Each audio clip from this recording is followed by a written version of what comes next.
Shalom, saudaraku yang dikasihi Tuhan Yesus Kristus. Saat sukacita ini saya akan sampaikan mengenai wujud kenyataan bait suci Allah yang harus kita bangun. Saudara yang dikasihi Tuhan, kita saat ini tidak terfokus lagi untuk membangun bait Allah yang jasmani, bait Allah lahiriah, seperti tabernakel, kemudian bait Allah zaman Salomo, bait Allah seperti pada zaman Zerubabel atau bait Allah yang dibangun, direhab oleh Raja Herodes. Kemudian bait Allah itu sudah dirobohkan oleh Jenderal Titus. Saudara yang dikasihi Tuhan Yesus Kristus, melainkan seperti apa yang disabdakan Tuhan Yesus Kristus ketika menyucikan bait suci Allah. Saudara, dari situ titik awal pembangunan bait Allah rohani itu terjadi. Saudara, Tuhan Yesus katakan kepada bait Allah yang jasmani itu, yang dahulu dibangun Raja Salomo, kemudian dibangun zaman Zerubabel, kemudian direhab secara luar biasa oleh Herodes Agung. Bait Allah yang seperti itu, yang itu pun merupakan kelanjutan dari tabernakel zaman Musa, itu Tuhan katakan, rombak bait Allah ini dan aku akan membangunnya di dalam waktu 3 hari. Saudara, nanti akan saya beritahu mengenai rahasia waktu 3 hari yang ditetapkan oleh Tuhan. Kenapa Tuhan berbicara, aku akan membangunnya di dalam waktu 3 hari. Ini ada rahasia besar, saudaraku. Saudara yang dikasihi Tuhan Yesus Kristus. Jadi sekarang orang-orang yang percaya kepada Tuhan Yesus Kristus, ini tujuan kita, arah kita ini bukan kepada pembangunan bait Allah yang jasmani. Pembangunan bait Allah secara jasmani seperti tabernakel, kemudian bait Allah Salomo, kemudian bait Allah, saudaraku, yang direncanakan oleh orang-orang Yahudi saat ini ingin membangun bait Allah yang ketiga, yang merupakan kelanjutan dari bait Allah yang dahulu direhab oleh Raja Herodes Agung, itu akan dibangun lagi oleh mereka. Saudara, tetapi kita sebagai orang yang percaya kepada Tuhan Yesus Kristus, ini sejak Tuhan katakan rombak bait Allah ini. Saudara, itu bait Allah zaman saudaraku Tuhan Yesus, bait Allah yang direhab oleh Herodes Agung. Tuhan katakan rombak bait Allah ini dan di dalam 3 hari aku akan membangunnya kembali. Saudara, dan bait Allah ini ternyata adalah tubuh Kristus. Tuhan katakan yang dimaksud dengan bait Allah itu ternyata adalah tubuhnya. Saudara yang dikasihi Tuhan, Paulus juga katakan, tidak tahukah bahwa kamu adalah bait suci Allah dan bahwa roh Allah diam di dalam kamu. Ini secara mikro, saudaraku. Artinya kita masing-masing ini adalah bait suci Allah yang harus dibangun dari hari ke hari. Tindak tanduk kita, segala sifat dari organ tubuh kita ini harus mencerminkan kebaikan, kekudusan bait suci Allah. Itu yang pertama. Kemudian bait Allah yang kedua, yang dimaksud, saudaraku, yang dimaksud oleh Tuhan Yesus, aku akan membangunnya di dalam waktu 3 hari. Kalau dalam arti yang pertama tadi, arti mikro itu badan kita masing-masing. Kemudian di dalam arti makro ini adalah terbangunnya mempelai wanita anak domba Allah, tubuh Kristus, atau mempelai wanita anak domba Allah. Ini wujud kenyataan bait suci yang harus dibangun sekarang ini. Jadi tujuan kita bukan lagi membangun bait Allah, rumah Tuhan, saudaraku, seperti bait suci Salomo, gedung-gedung lahiriah, saudaraku. Kalau itu yang menjadi target kita, nanti menjadi salah. Karena yang menjadi target dari Tuhan di akhir zaman ini adalah terbentuknya mempelai wanita anak domba Allah. Orang-orang yang percaya kepada Tuhan Yesus Kristus dari segala bangsa, dari segala suku, bahasa, dan juga dengan bangsa Israel. Orang-orang yang percaya, mengaku Tuhan Yesus sebagai Tuhan dan Juru Selamat di dunia ini, saudaraku. Orang-orang itu, saudaraku, dari berbagai bangsa, suku, bahasa, dari berbagai gereja di muka bumi ini yang bersatu juga dengan bangsa Israel. Nanti mereka itu disebut sebagai mempelai wanita anak domba. Ini saudaraku wujud bait suci yang kita bangun saat ini, yaitu orang-orang percaya dari segala macam denominasi gereja, dari berbagai bangsa, saudaraku. Kemudian juga dengan orang-orang percaya dari bangsa Israel, orang-orang percaya kepada Tuhan Yesus Kristus, saudaraku, yang mau bersatu dengan kita, saudaraku. Zaitun asli itu bersatu nanti dengan zaitun liar dengan kita ini, saudaraku. Saudara, inilah yang disebut sebagai mempelai wanita anak domba, yang ditulis, saudaraku, di dalam Wahyu pasal 12 ayat 1 sampai dengan 17. Saudara, saya akan membacakan. Maka tampaklah suatu tanda besar di langit, seorang perempuan berselubungkan matahari dengan bulan di bawah kakinya dan sebuah mahkota dari 12 bintang di atas kepalanya. Ia sedang mengandung dan dalam keluhan dan penderitaannya hendak melahirkan. Ia berteriak kesakitan. Saudaraku, ini wujud dari bait Allah yang harus kita bangun, yaitu mempelai wanita anak domba Allah. Di sini gambarannya adalah tampak suatu tanda besar di langit. Seorang perempuan berselubungkan matahari dengan bulan di bawah kakinya dan sebuah mahkota dari 12 bintang ada di atas kepalanya. Matahari, bulan, dan bintang kemarin sudah saya terangkan.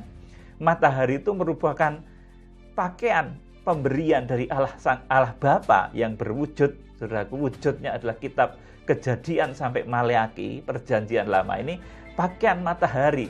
Kemudian pakaian rembulan ini adalah pakaian yang diberikan oleh Tuhan Yesus, sabda Tuhan Yesus Kristus yang menjadi landasan berpijak dari orang-orang percaya, dari jemaat mempelai wanita anak domba. Ini rembulan ada di bawah kakinya, artinya alas berpijak dari orang-orang percaya itu adalah sabda Tuhan Yesus Kristus. Dan ada 12 bintang di atas kepalanya, mahkotanya 12 bintang. Artinya apa yang menjadi pembimbing, mengilhami kepikirannya adalah, saudaraku, merupakan Roh Kudus, karya Roh Kudus. Ini wujudnya adalah suratan dari Kisah Rasul sampai dengan kitab Wahyu. Saudaraku, ini 12 bintang. Jadi matahari, bulan, dan bintang yang menyalut mempelai wanita anak domba Allah ini, saudaraku, ini wujudnya adalah Alkitab kita seutuhnya, dari kitab Kejadian sampai dengan kitab Wahyu. Saudaraku, inilah wujud dari bait Allah rohani yang harus kita bangun, yaitu orang-orang percaya dari segala bangsa, suku, bahasa, dari berbagai gereja yang bersatu juga dengan gereja bangsa Israel, yaitu orang-orang Israel yang menerima Tuhan Yesus Kristus sebagai Tuhan dan Juru Selamat. Saudaraku, di dalam Wahyu pasal 12 ayat 1 sampai 17 ini saya akan terangkan di sini. Ini rupanya ada ruang Maha Kudus, kemudian ruang kudus, dan juga pelataran. Saudaraku, seperti halnya tabernakel di dalam bait suci zaman Musa atau tabernakel yang perintah pembuatannya ada di Keluaran pasal 25 ayat 8 sampai 9, kemudian pelaksanaannya di ayat-ayat selanjutnya. Saudaraku, ini bait suci ini memiliki 3 tingkatan. Tingkatan yang paling tinggi itu namanya ruang Maha Kudus. Yang bisa masuk ke sana cuma imam besar. Kemudian yang agak luar, saudaraku, ini ruang kudus.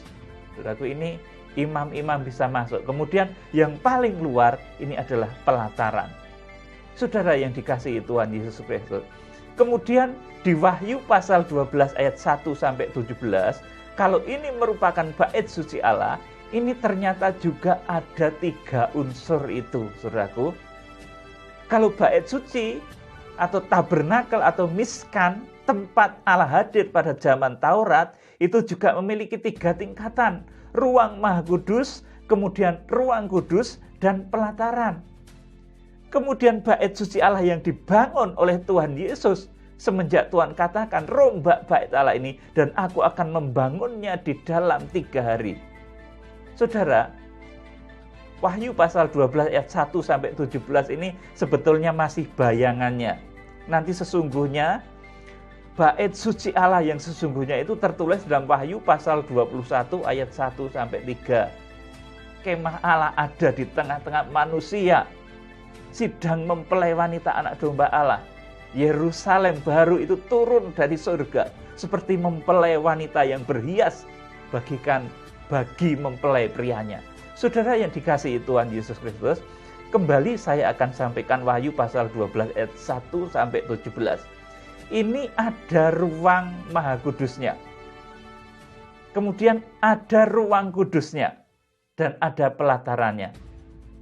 Tetapi saudaraku, sesuai dengan ketetapan Wahyu pasal 11 ayat yang kedua, bahwa pelataran itu nanti tidak diukur dan dibiarkan diinjak-injak oleh bangsa-bangsa lain, maka di Wahyu pasal 12 ini nanti juga akan dituliskan bahwa ternyata nanti pelataran atau kanak-kanak rohani itu tidak diukur, dan nanti mereka orang-orang yang kadar rohaninya, saudaraku, masuk di dalam kadar pelataran, nanti tidak akan ikut diungsikan, tidak akan ikut diselamatkan ketika masa antikris itu terjadi, saudara. Dan ini ditulis di dalam Alkitab.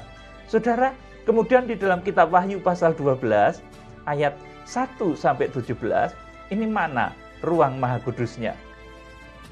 Saya akan tunjukkan kepada saudara.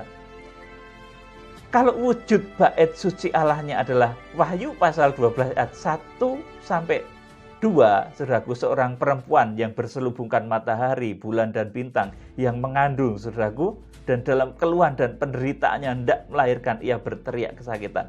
Kemudian ruang Maha Kudusnya mana? Saudaraku, ruang Maha Kudus di dalam Wahyu pasal 12 ini, saudaraku, ini adalah anak laki-laki yang akan dilahirkan. Saudara, ini saya baru beritakan pada Natal Desember 2020. Ruang Maha Kudus, bait suci Allah rohani yang ada di dalam Wahyu pasal 12 ini adalah anak laki-laki yang akan dilahirkan oleh, saudaraku, ya kita baca Wahyu pasal 12 ayat yang kelima. Maka ia melahirkan seorang anak laki-laki yang akan menggembalakan semua bangsa dengan gada besi. Tiba-tiba anaknya itu dirampas dan dibawa lari kepada Allah dan ke tahtanya. Amin. Saudaraku, inilah ruang Maha Kudus. Orang-orang di akhir zaman yang dilahirkan menjadi jemaat yang berkualitas super, memiliki karakter Tuhan Yesus, memiliki karakter seperti Musa. Dari mulutnya keluar satu, saudaraku, kebenaran, satu firman kebenaran.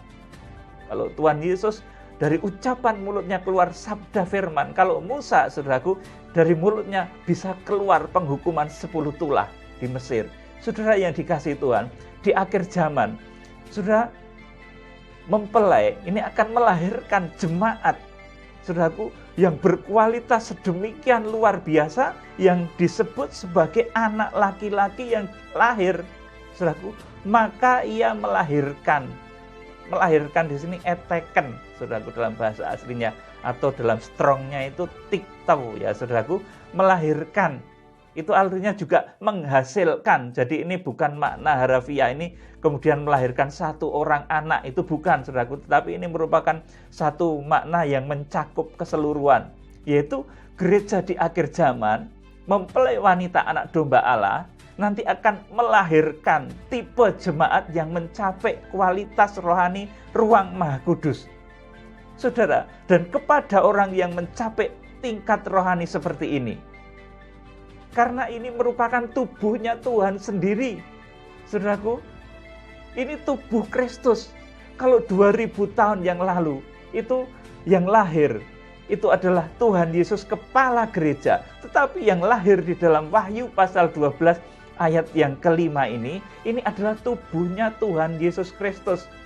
Artinya, jemaat yang memiliki satu karakter seperti Tuhan Yesus Kristus. Ada lagu, "Ku mau sepertimu Yesus, disempurnakan selalu." Saudaraku, suatu saat kadar rohani ruang Maha Kudus ini akan ada orang-orang yang bisa mencapainya. Dan kepada orang-orang yang seperti itu, saudaraku. Orang-orang yang dilahirkan, saudaraku, menjadi manusia baru, memiliki karakter rohani yang luar biasa dahsyat. Ini dikatakan tiba-tiba, saya baca, maka ia melahirkan, ini eteken atau bahasa strongnya ini tiktau ya saudaraku, melahirkan seorang anak laki-laki yang akan menggembalakan semua bangsa dengan gada besi. Tiba-tiba anaknya itu dirampas. Dirampas ini di dalam bahasanya disebut sebagai harpazo. Jadi dirampas, dibawa paksa, langsung dibawa kepada Allah dan ke tahtanya. Karena orang-orang yang mencapai tataran rohani ruang Maha Kudus ini, saudaraku, ini luar biasa, saudaraku. Langsung dibawa kepada Allah dan ke tahtanya. Di Wahyu pasal 12 ini. Saudara yang dikasihi Tuhan Yesus Kristus, inilah ruang Maha Kudus dari, saudaraku, mempelai wanita anak domba di akhir zaman, saudaraku, yaitu anak laki-laki yang dilahirkan. Saudaraku, ini merupakan ruang Maha Kudus yang ada di Wahyu pasal 12 ayat 1 sampai 17. Kalau ini ruang Maha Kudusnya, kemudian ruang kudusnya mana? Saudaraku, Wahyu pasal 12 ayat 5, anak laki-laki atau jemaat-jemaat yang mencapai kriteria rohani ruang Maha Kudus nanti akan langsung dibawa lari kepada Allah dan ke tahtanya. Harpazo. Saudaraku, ini ruang Maha Kudusnya. Kemudian ruang kudusnya mana? Saudaraku, karena anak laki-laki ini, saudaraku, kadar rohaninya adalah ruang Maha Kudus, maka dia yang pertama-tama prioritas diselamatkan oleh Tuhan, yang langsung dibawa kepada Allah dan ke tahtanya. Kemudian yang ruang kudus, saudaraku, yang mencapai tataran ruang Maha Kudus. Ini Wahyu pasal 12 ayat 6 dan ayat yang ke-14, perempuan itu, saudaraku. Wahyu pasal 12 ayat 6, ini ruang kudusnya. Kalau anak laki-laki adalah ruang Maha Kudusnya yang langsung dibawa kepada Allah dan ke tahtanya.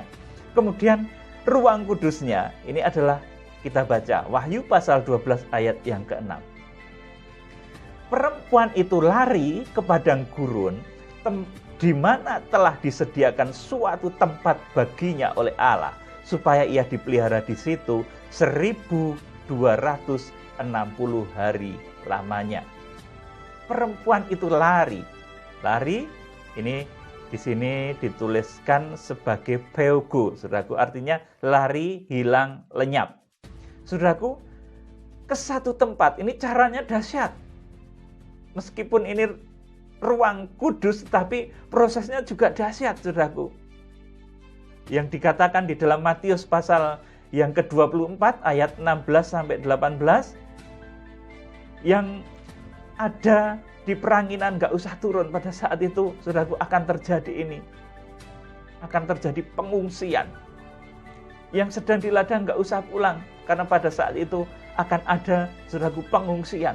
Orang-orang kudus yang mencapai ruang kudus, saudaraku, yang karakter rohaninya memiliki persekutuan dengan meja roti sajian firman Tuhan, memiliki persekutuan dengan pelita emas atau karunia-karunia Roh Kudus, dan memiliki jam-jam sembah, memiliki 3 tanda ini, saudaraku. Kepada jemaat-jemaat sedemikian, Tuhan akan memperlakukan apa? Yaitu diungsikan. Kalau kepada jemaat yang mencapai kadar ruang Maha Kudus, saudaraku, ini karakter anak laki-laki yang dilahirkan yang pertama kali diprioritaskan oleh Tuhan, diselamatkan, dibawa lari kepada Allah dan ke tahtanya. Ini saudaraku, tindakan Tuhan terhadap jemaat yang terukur sebagai ruang Maha Kudus. Kemudian jemaat yang terukur sebagai ruang kudus, saudaraku, ini diungsikan ke satu tempat yang disiapkan oleh Tuhan, supaya ia dipelihara di situ 1260 hari lamanya. Jadi caranya ini juga dahsyat. Saudaraku, ayat yang ke-14, ini penjelasannya.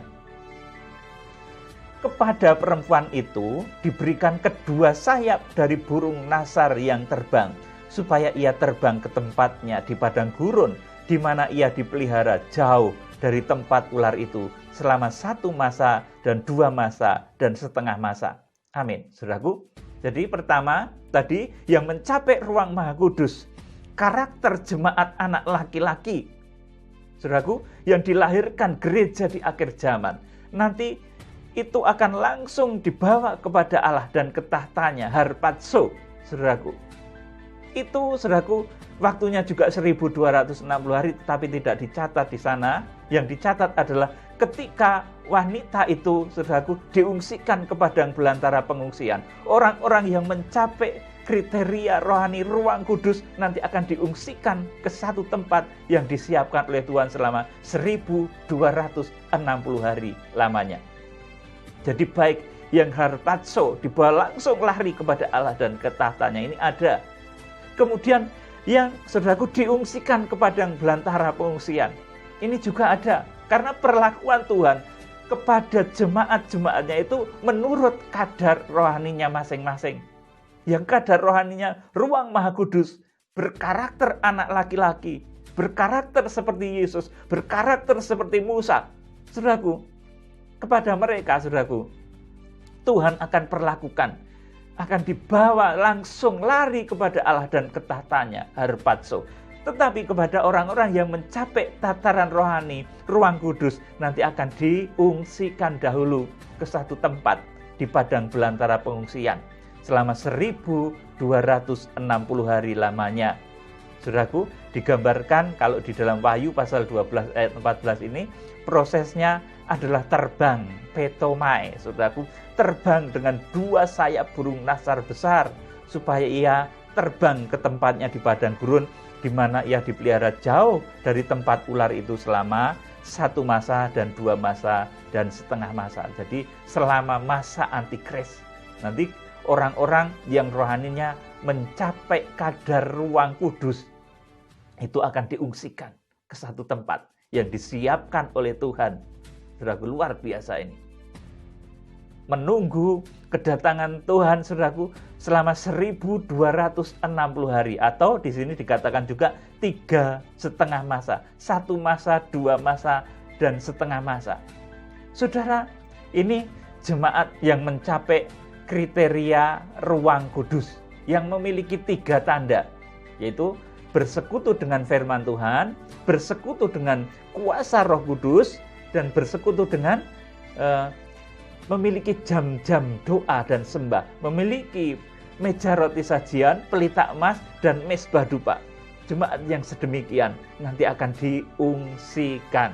Kalau yang mencapai ruang Maha Kudus tadi, langsung dibawa lari kepada Allah dan ke tahtanya. Ini yang ruang Maha Kudus, yang berkarakter anak laki-laki. Kemudian yang mencapai tataran ruang kudus ini akan diungsikan.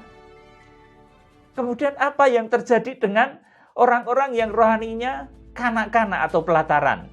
Kita akan melihat Wahyu pasal yang ke-12 ayat yang ke-17. Saudaraku, saya akan bacakan.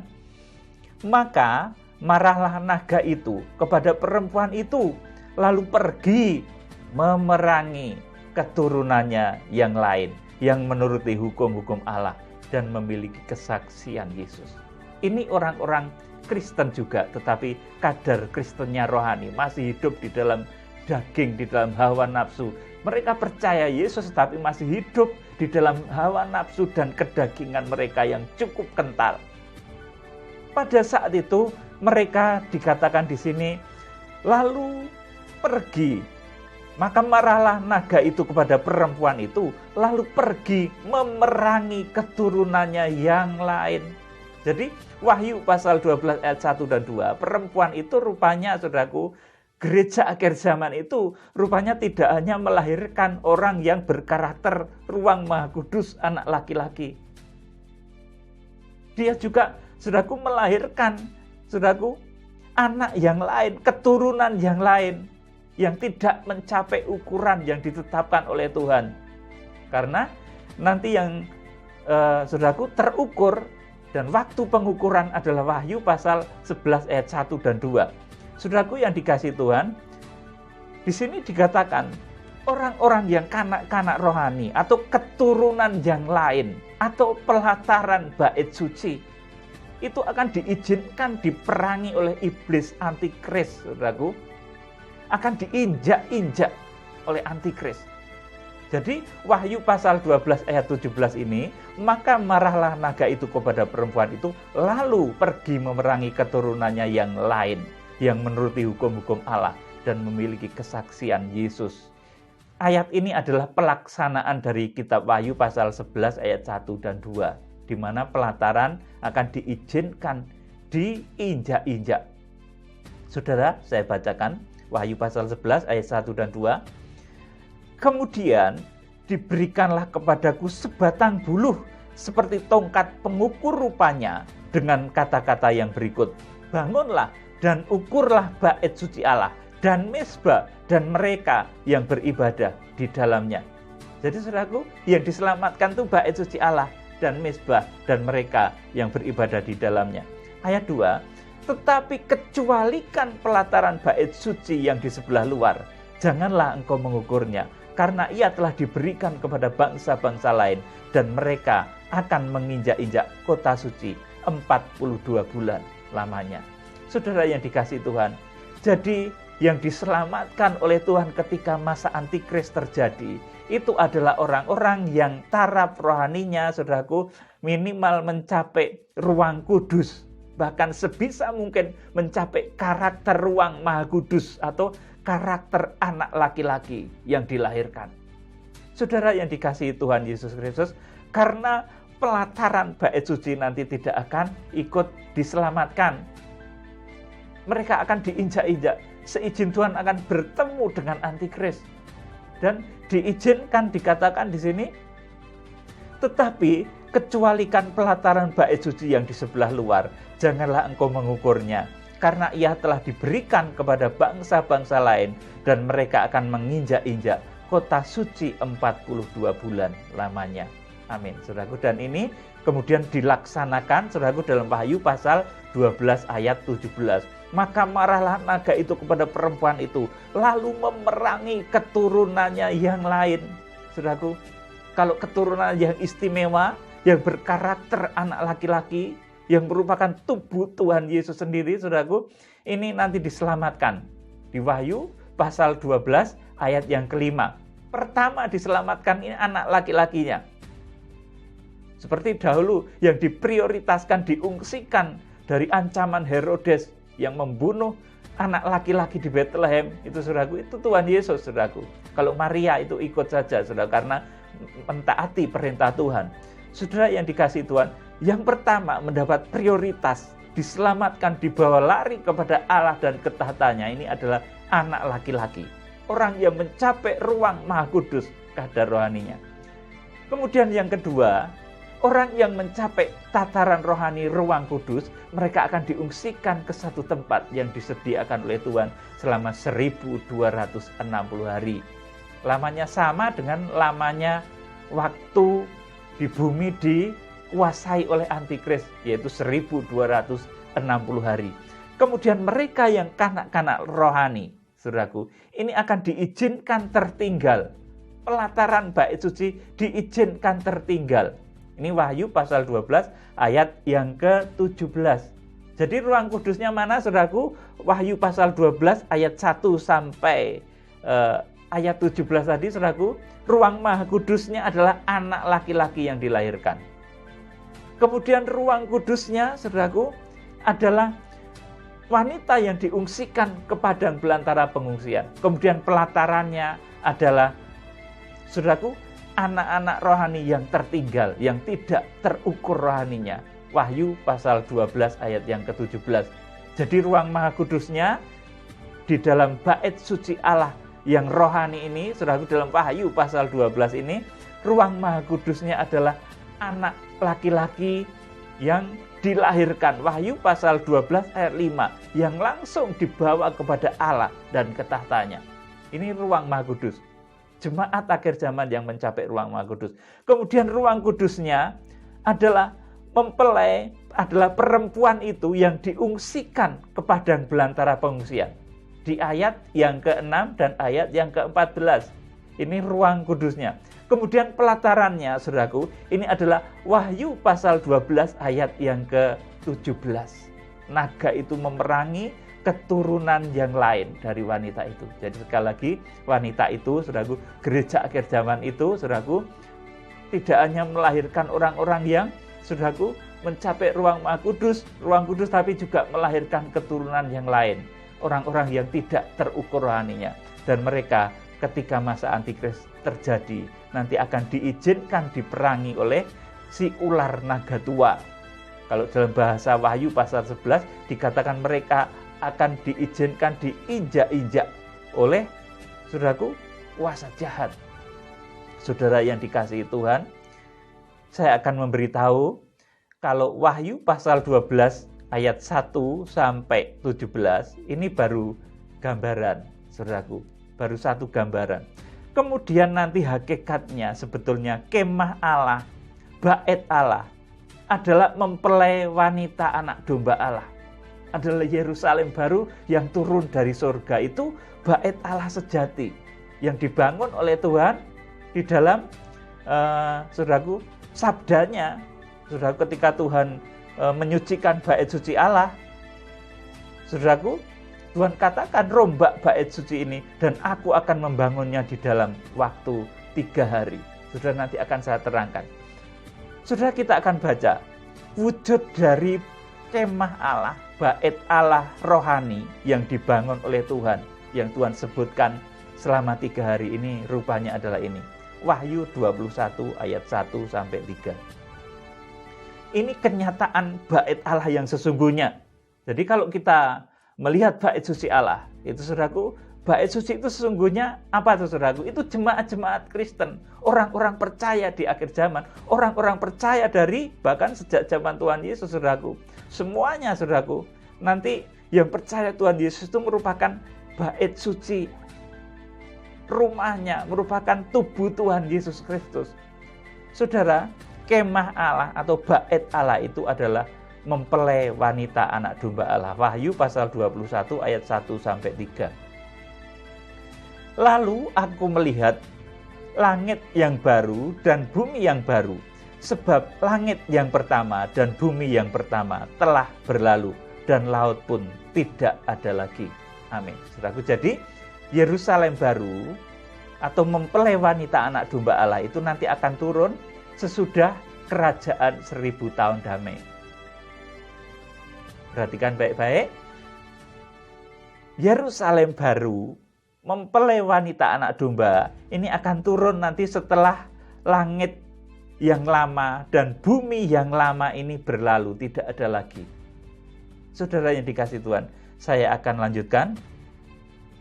Dan aku melihat kota yang kudus, Yerusalem yang baru, turun dari surga, dari Allah, yang berhias bagaikan pengantin perempuan yang berdandan untuk suaminya.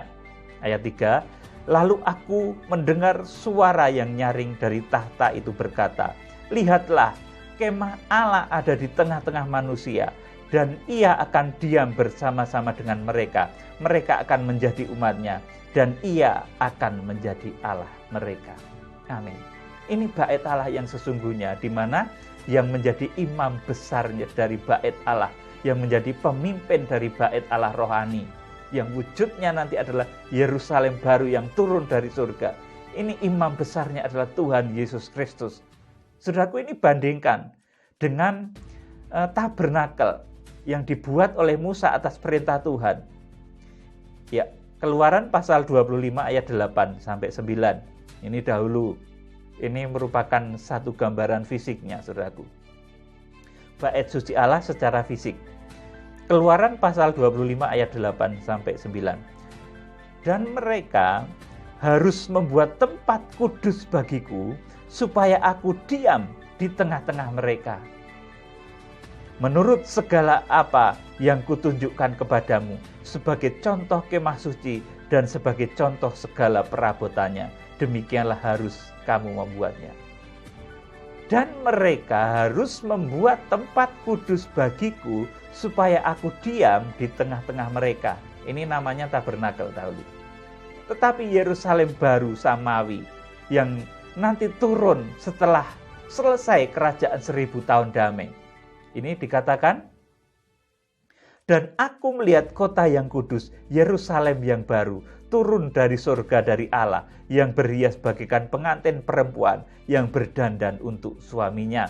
Lalu aku mendengar suara yang nyaring dari tahta itu berkata, lihatlah, kemah Allah ada di tengah-tengah manusia, dan ia akan diam bersama-sama dengan mereka. Mereka akan menjadi umatnya, dan ia akan menjadi Allah mereka.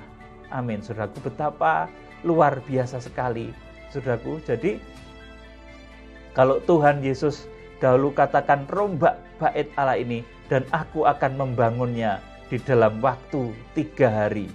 Saudaraku,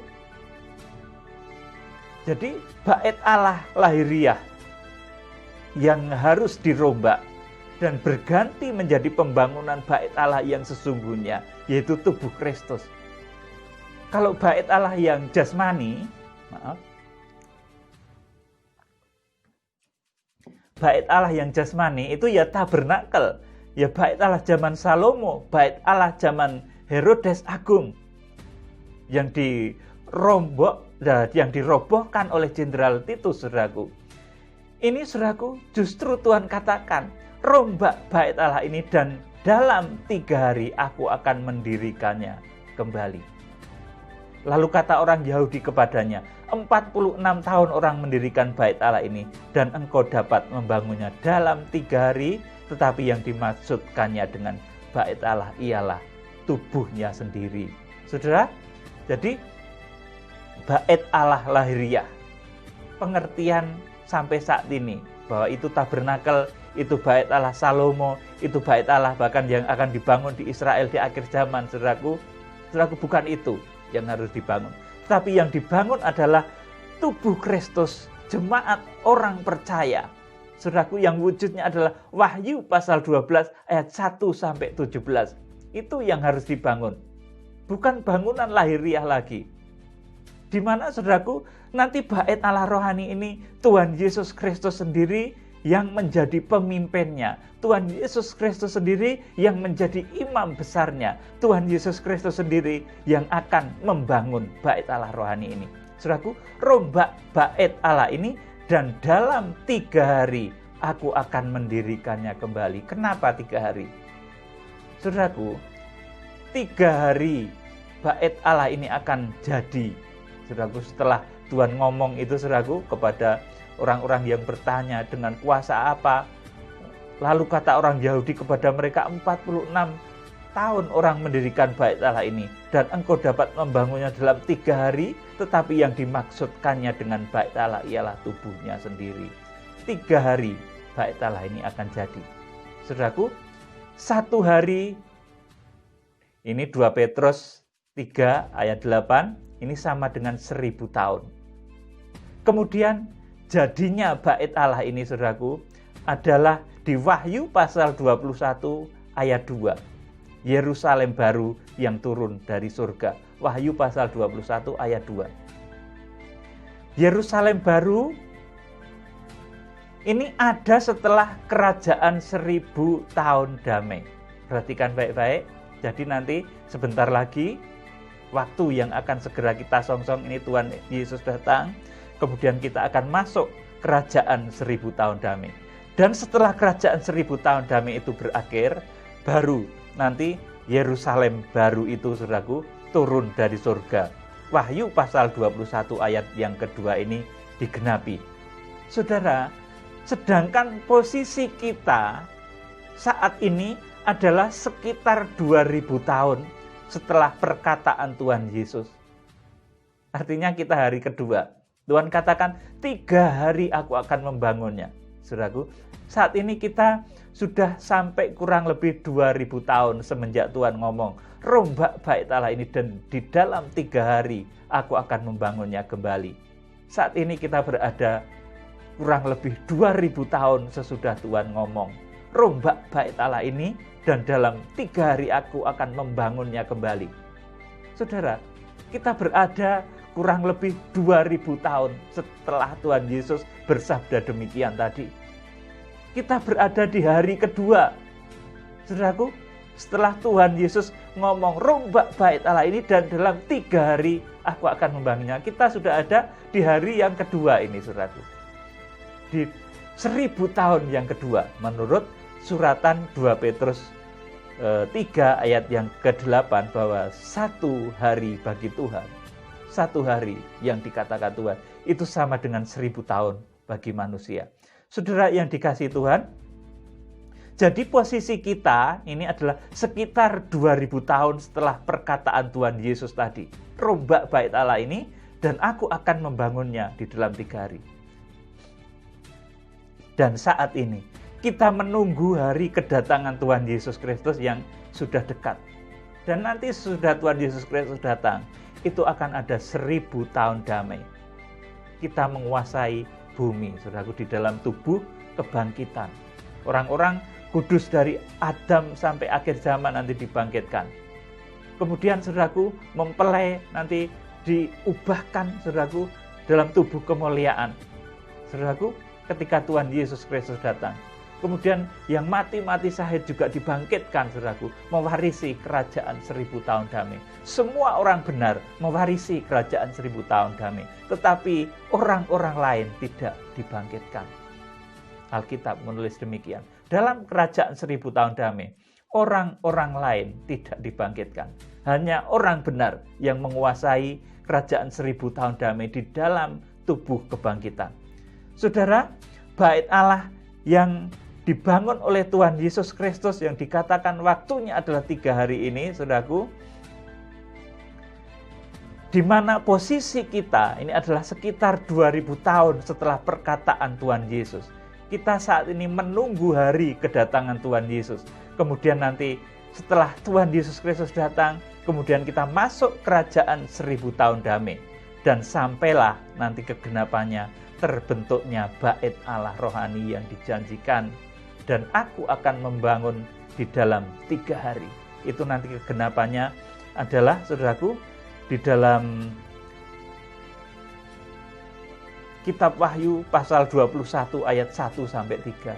Yerusalem baru yang turun dari surga, di mana kemah Allah ada di tengah-tengah manusia, dan ia akan diam bersama-sama dengan mereka. Mereka akan menjadi umatnya, dan ia akan menjadi Allah mereka.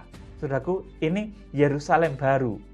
Saudaraku, jadi saudaraku, bait Allah yang ini, bait Allah rohani, di mana secara mikro, secara pribadi adalah tubuh kita masing-masing yang menjadi bait suci Allah. Kemudian secara makro adalah sidang mempelai wanita anak domba Allah, yang di dalam Wahyu pasal 12 ayat 1-17 itu sudah mulai digambarkan.